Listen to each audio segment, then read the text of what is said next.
बिस्मिल्लाहिर्रहमानिर्रहीम। अस्सलाम वालेकुम दोस्तों, मैं उस्ताद अब्दुल गफ़ार तुम ॾिसी रहा मुझो यूट्यूब चैनल। दोस्तों एक नए वीडियो सां गॾु तव्हांजे खिदमत में। दोस्तों अॼु सबक़ चौथों पढ़ंदासीं दर्जे 5 मां, जंहिंजो उनवान आहे हज़रत उस्मान गनी रज़ी अल्लाह अन्हु। दोस्तों तव्हांखे गुज़ारिश आहे जेकॾहिं चैनल ते नवां आहियो चैनल खे सब्सक्राइब, वीडियो खे लाइक शेयर ऐं पंहिंजे क़ीमती राय खां असांखे ज़रूरु आगाह कंदा। हलूं था सबक़ जे तरफ़।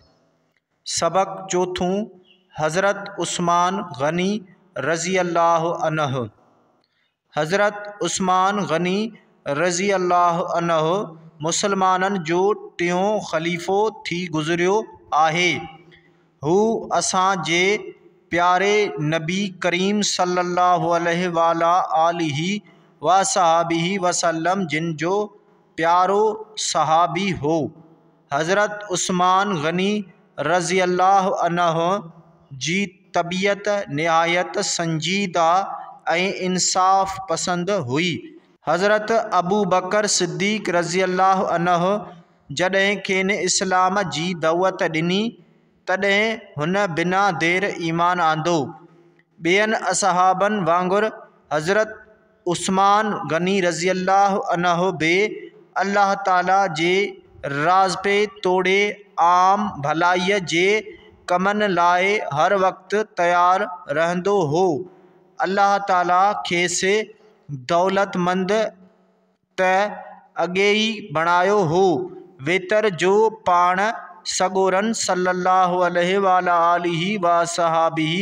वसल्लम जिन जी सोहबत नसीब थियसि त हू इस्लाम ऐं मुसलमाननि जी ख़िदमत लाइ जानी ऐं माली क़ुर्बानी करण में अॻिरो रहियो।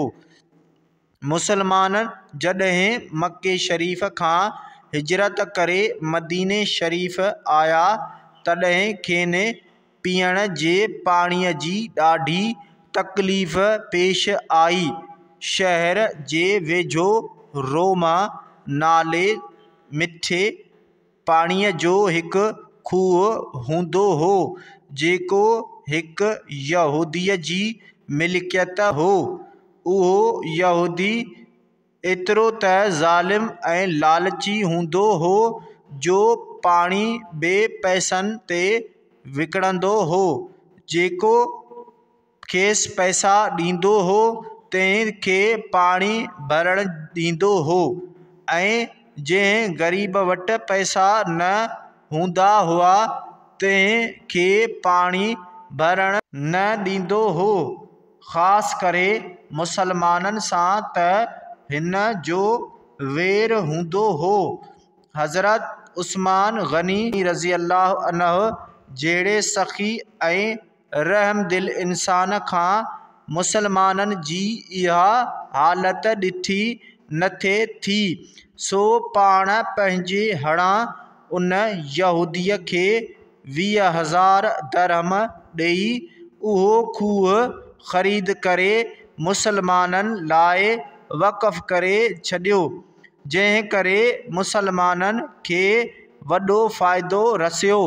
हज़रत उस्मान गनी रज़ी अल्लाह अन्हु पंहिंजी दौलत इस्लाम ऐं मुसलमाननि जी आम भलाईअ जहिड़नि कमनि में ख़र्च करे मुसलमाननि लाइ हिकु सुठो मिसाल पेश कयो।